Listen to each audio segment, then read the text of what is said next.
สบายดีทุกคนมีจ่าคือจะมารีวิวเห็ดแนวกินให้ทุกคนมันคือเก่าเด้อ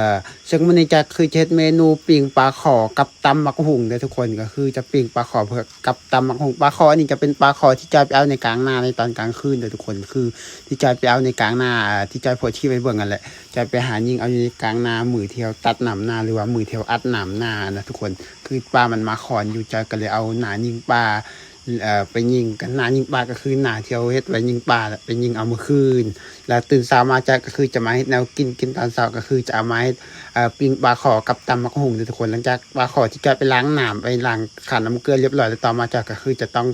ตามด้วยการเอาใส่เกลือแล้วก็แป้งนัวแล้วก็จะมาโคเลให้มันเข้ากันแล้วจากก็คือจะปิ้งได้ทุกคน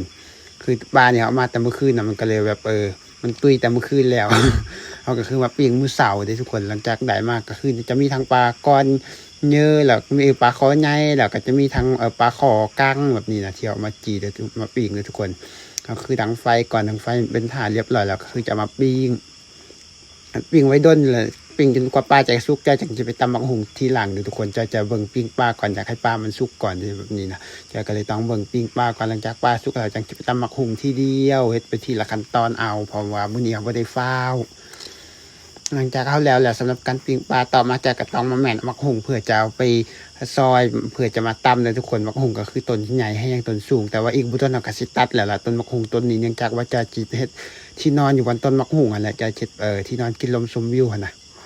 หลังจากได้มักหุ่งมาแล้วก็มาล้างน้ำแล้วก็จะมาซอยเลยทุกคนซอยเผื่อจะไปตำเลยคือมักหุ่งนี่คือจะเอามักหน่อยเอาเพราะว่านะว่าละกินคนเดียวเนาะเอามักใหญ่ก็กินบ่หมดแต่ก็เอามักหน่อยเอามักหุ่งก็งามอยู่เลยแต่เสียดายต้นมันจักหน่อยก็สิได้ตัดเพราะว่าจะสิสร้างที่นอนอยู่บนต้นมันนั่นแหละสร้างที่นอนกินลมชมวิวแบบนี้นะหลังจากซอยมักหุ่งมาเรียบร้อยต่อมาจากเตรียมจะตำเลยทุกคนให้ตำมักหุ่งก็จะใส่มักเผ็ดแห้งใส่กระเทียมแล้วก็ใส่แป้งนัวน้อยนึงแล้วตามด้วยน้ำตาลโดยที่เห็นหลายคนก็อาจจะเอิ้นว่าเกลือหรือว่าผงนัวบ่แม่นเดิมเป็นน้ำตาล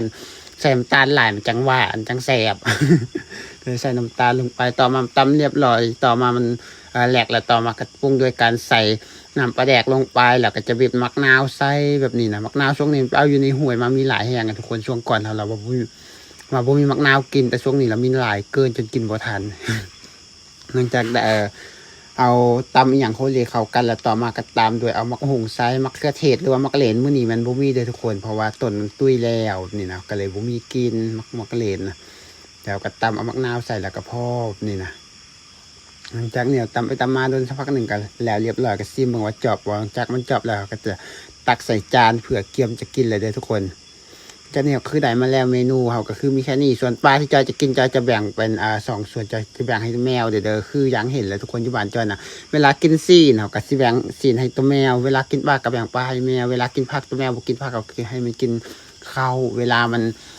เขากินน้องใหม่แมวมักกินน้องใหม่ก็เอาน้องใหม่ให้กินแบบนี้นะอยู่บ้านเขาคือกินแบบนี้สัตว์เลี้ยงก็เลี้ยงแบบกินตามเฮาเลยเขาในท้องนาก็คือเริ่มเขียวงามแล้วในช่วงนี้ก็เริ่มงามแล้วเห็นเรากินเองปลาหลายคนก็สงสัยว่าปีงหลายเป็นอย่างคือกินแต่ตัวเดียวส่วนที่เหลือคือจอยไปให้พอเดี๋ยวทุกคนพอไปสวนจอยก็เลยแบ่งให้พอหมดเลยให้ไปกินอยู่ในสวนจะเอาตัวเดียวกับพ่อนี่นะนี่คือเฮ็ดเองกินเองเลยทุกคนแซ่บก็คือแซ่บเพราะว่ามักนั่นใดกินนั่นสำหรับผู้ใดมักคลิปแบบนี้ก็กดไลค์กดแชร์ไว้เลยผู้คลิปต่อไปแล้วพบกันใหม่คลิปหน้าวันละบ๊ายบายพบกันใหม่คลิปหน้าเด้อ